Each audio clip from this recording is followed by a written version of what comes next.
Hi, friends, welcome. I know that those of you that are struggling in perimenopause or this transition into menopause, you might be wondering, what about the marital side of things, right? What about the marriage relationship when things get hard or things get tough or things just look different here and now? So, I want to talk to you more about this and introduce you to my amazing guest today. I'm super excited to have her join us, and we'll dive into hopefully some really pressing questions you have about this time. If you're new here, I'm Rita Johnson. I'm the owner of Health and Hormones, and here you'll find all things from fatigue solutions to period help to gut healing and so much more. Let's dive in. So today I am joined with my amazing friend, Dr. Sarah Bartell, and Sarah and her husband run an amazing apostolate online, and you might have heard of their online course called My Delight, amongst other things that they are doing. And I'm just so excited to introduce her to you all today. So thank you so much, Sarah, for joining me. Thanks for having me. It's so delightful to speak with you. Thank you. So, okay. I love that we get to have this conversation because we're both like in this perimenopausal season, right? And we are both so gifted to be able to walk with so many women as they navigate this season too. So let's just dive right into the heart of it. Some women might be thinking as fertility wanes or perhaps has gone away completely if they're already in menopause. What is the point now of marital intimacy if we're not even able to be open to life? Yes. And we're so blessed to have the church to guide us with her beautiful teachings, because it's really clear in the teachings of our Catholic Church that there are two ends or purposes to lovemaking in marriage, and procreation is one of them. And it's not the only one. That the bonding, the unitive end is also very important. And that doesn't go away when our fertility wanes or goes away. So it's still really good. And there's so much to say here. Like, this is the body language of our wedding vows. This is how we say, I give myself to you. I receive you completely. I do still, I do, now, fully present and my whole self and fully alive. So that, that goes through the seasons of the marital life cycle, including this time of perimenopause and menopause and postmenopause. And that's just such a grace. And it really taps into the sacramental grace of our marriage. The bonding is so important and so good. Especially if we are able to experience lovemaking in a mutual, pleasurable way where the wife is also enjoying it. That's part of this language. But there's a spiritual dimension as well, I guess is what I want to say. And you're stirring up the graces of your sacrament by really choosing with your whole presence and whole self to enter into this.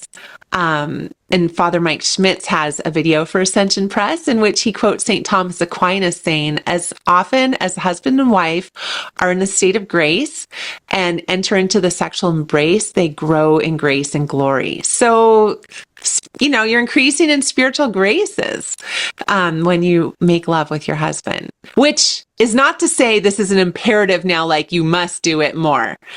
I do not want any woman feeling pressure and an obligation mentality, because that really kills pleasure. And just like I like drawing parallels with the Mass, Rita, with lovemaking. Like, you can get way more benefit out of going to Mass once a week with a really good disposition and really preparing yourself and receiving the most you can out of it, than if you were like forcing yourself to go every day to daily Mass and just exhausted and being like, well, I've just got to get there. I just need to do this, but even though it is good to go to Mass more, like objectively, for you, if you're doing it without a proper disposition, and you're not really capacitated to receive the graces from that, more is not necessarily better. Does that make sense? I kind of want to walk the line there. Yeah, that's beautiful. I love that. And I think that, too, although there is this redefining slightly of who we are as women, if we're no longer like able to conceive in our womb physically, right? It also doesn't negate the importance of coming together with our spouse, which our husbands are telling us. But Mhm. sometimes I think we tend to hear them through a different lens than what they're saying. And so I love that because I feel like then we can really draw on the wisdom of the church and amazing powerhouse saints that have talked about this, and we can kind of lean into that a little more in those tough conversations. And then also, of course, the spiritual motherhood aspect of who we are and how we are designed. We do still have a womb, right? Whether Mhm. it's physically able to bear fruit or not. And But yeah. spousal, like as brides, like we're motherly and we're also brides, even as we enter into menopause, and we're brides in a new way there. And I just like to emphasize that because a lot of times women will look to procreation and motherhood as a justification for sex. Right. And that makes it really hard once the procreation, is and the fertility wane. And then they're like, well, then how do I account for this in my life? Do I even need it anymore, want it anymore? But Mhm. remembering that you are a bride and your husband is your bridegroom, even as you enter into the golden years and, all of that, it can just help you know that spousal love is so worthy. And the church's language around sex, it says that the actions in marriage by which the husband and wife give themselves to each other are noble and worthy. So it's a good thing. It's holy. You don't need to justify it and say like, well, it's just okay because of procreation. When the church said the actions are noble and worthy, it didn't say so long as you're making sure to keep an eye on procreation. It just said full stop. Like this is good in your marriage. That's so beautiful. I love that. Okay, so when and I think that this is another perhaps prevalent thing in Catholic circles and Christian circles, but sometimes when we encounter these heavy symptoms in perimenopause or the hormonal fluctuations that happen and make us no longer feel as good or as vulnerable or increasing our libido and all of those things, we tend to hear this message, whether it's being told to us or not, to just kind of like suck it up, right? Just carry your cross, like just do it anyway. Like go through with this, like deal with your symptoms, deal with the marital relationship that doesn't feel like the way that it used to. What do you say to that woman that's like encountering this and like, okay, so I guess I just have to keep sucking it up? Yeah, and I bet you see that with women maybe resisting, like seeking care for perimenopause, and like whether it's okay to try to do something about it and find solutions for the symptoms. Like maybe thinking, well, this is God's plan for my body, so why don't I just suffer? Yeah. And I see that on my end, helping women with learning to enjoy lovemaking more. They also might have this, I would say, wrong idea that, well, it's just this is the way it is. I just have to have sex with my husband for his good or because it's a good thing, even though I'm not really enjoying it. And that's not at all what God's plan for his beloved daughters is. He made it to be pleasurable for women as well. And it's just a matter of learning and understanding what it takes. And when our bodies are changing, that's such an invitation to listen.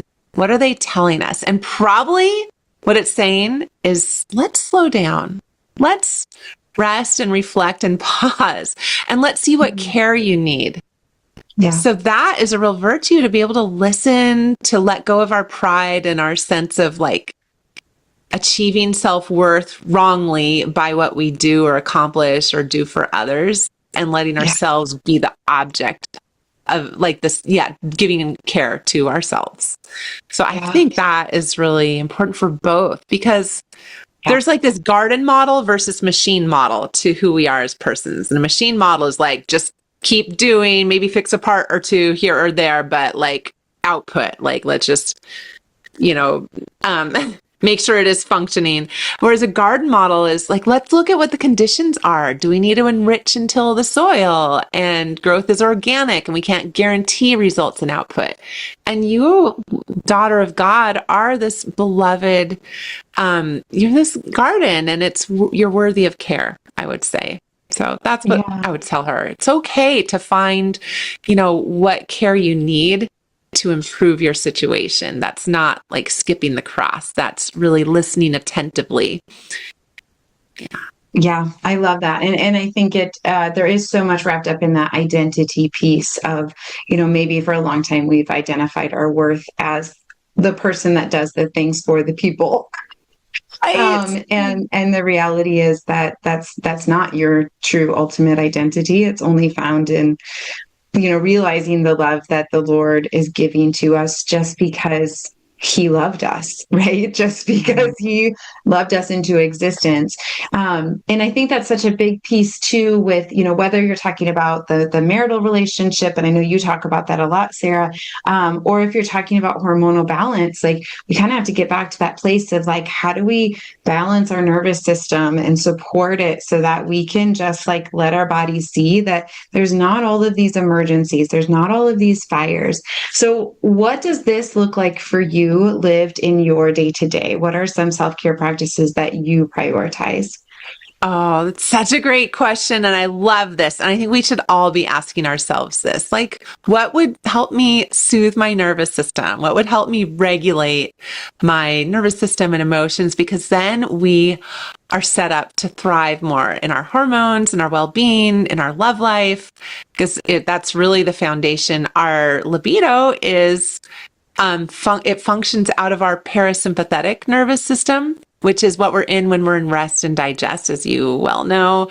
And so when we're operating out of chronic stress, it's going to be really hard to access desire and libido and pleasure and lovemaking, as well as like all the hormone symptoms are going to be worse.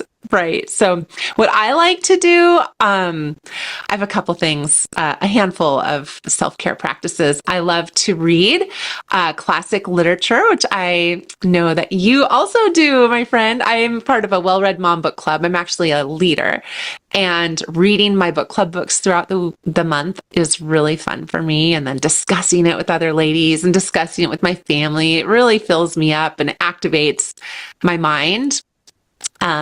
And just kind of, yeah, it's like authentic leisure. It's not mere distraction like scrolling is. It's really nourishing. And then I like baths, and I love walking, especially in nature, and hiking, and then gardening as well. And just playing around in the dirt, moving my flowers around, even just weeding, and then seeing the result, like, oh, this little patch of garden is weed free now. I find that so restorative for me and really fun. And then sometimes I'll think about the garden in scripture or in our faith, like Adam and Eve were in a garden. Jesus rose in a garden. That's where Mary Magdalene found him. The Song of Songs, there's so much garden imagery there. So, I mean, honestly, I'm not thinking theology most of the time when I'm gardening, but every now and then I'm just in the flow of like the gardening. Yeah. And then I also have one other self-care practice that really lights me up and is a little bit nerdy and weird, but I think a lot of women will get this. And that is decluttering. I am so happy when I am filling up bags with stuff to give away, to bring to the thrift store or the donation place. And yeah, I just really like getting rid of stuff. Yes, I love that. I love that so much. And I think too, to the ladies listening to this, like self-care practices, incorporating them into your life, sometimes it can feel almost like this, I shouldn't make a big deal that I prioritize doing these things or that I have time to do these things. Sarah and I both have big families, and we have, like different needs from the businesses and different things, but these are our non-negotiables, is like, regular scheduled self-care into our days, into our routines. And not only does it allow for us to really support all these functions of our body, but also then to allow for the Lord to fill us up in these ways. Even though, like you mentioned, Sarah, like gardening, we don't have to be thinking about the theology, but it's all the Lord's, right? We're literally up to our elbows in what He has given us to steward and take care of. And so there is this piece of like, if you feel that way, if you feel like you're being selfish or like, oh, I shouldn't prioritize myself that much, I would just really encourage you to take a step back and see. I believe that there's probably more people in your circle that are doing self-care practices than you even realize. But sometimes we tend to just look at the busy exteriors instead of these calm, quieter moments of self-care that we're intentionally cultivating. Totally. Wait, Rita, if you don't Yes, mind, please. before we move Yeah. on, I just want to share Yeah. a really juicy tip with all the ladies listening that if you can proceed lovemaking with your husband with a transition time where you're relaxing and caring for yourself, just try it and see what difference it makes, because you'll probably find it makes a big difference. If you take a bath first, if you take some time by yourself to flip through a magazine or read a book, or just like rest in silence or take a walk by yourself or get a massage. I mean, it could be with the husband if it's like massage or relaxed cuddle time before you begin your marital embrace activities. That transition just really is a game changer. So that's like how you can target it specifically to really improve your experience. Yeah. Yes. Oh my gosh. So true. Yeah. Because we just tend to go from a mile a minute running around our Right. houses, right? And that's so good to just pause, pivot, have maybe a few minutes away. Husband, I'll meet you in 10. Yes. Oh, that's so powerful. That's Yeah. awesome. I Thanks. love Thanks for that. letting me pop that one in there. Yes, thank you. Thank you. Okay, so I know you have a freebie that you want to tell my ladies Oh, yeah. about. So can you share that? Yeah, for sure. And actually, that's one of the tips in there. I recorded, okay, I just got, it was like the back of a piece of paper that I plucked out of the recycling bin. Like, this is how my creative process works. But I just started writing on a piece of paper, like, what do I want every woman to know about how to make lovemaking really good in your marriage? There's some things that a lot of women don't know, or they're operating out of of distortion, like the obligation sex mentality, for example. So I just started writing these all down. And then I recorded a podcast, and it's a list of 10 truths every woman needs to know in order to make lovemaking good in your marriage. And then from that, I made it into a guide. So that's the guide that I would be so happy to offer. And it has some pointers about your anatomy and how God designed you for pleasure, but also about mindset and like length of time and how long our arousal curve really needs to warm up, that this is normal, that it's longer and slower, and just lots of different practical skills and tips like that. So that is available. Read it for yourself, share it with your friends, your sister, your mom's group and Bible study friends, because I just want every woman to yeah, to just know these things that we should know about how God created our sexuality. So that's at canafeast.com/10, like 10 truths. 10. So canafeast.com/10 truths. Yeah. Beautiful. And we'll put the link below to this too. Thank you so much for that, Sarah. That sounds amazing. And I wanted to let you ladies know too that Sarah and I are going to be a part of a workshop at the end of August. So it's a 5-day workshop. We'll be joined with 3 other presenters.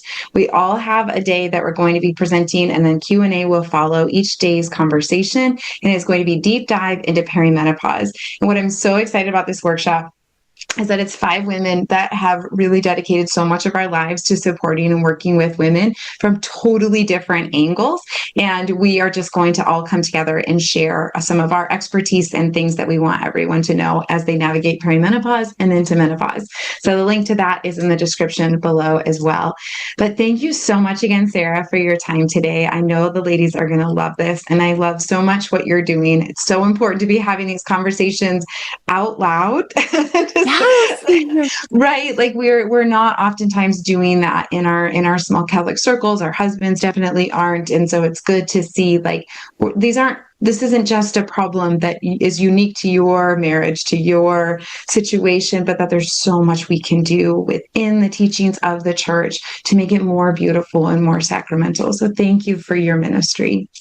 You're so welcome. Thank you, Rita. Thanks again for your time today. All right, ladies, grab the links to those things. You're going to absolutely love them.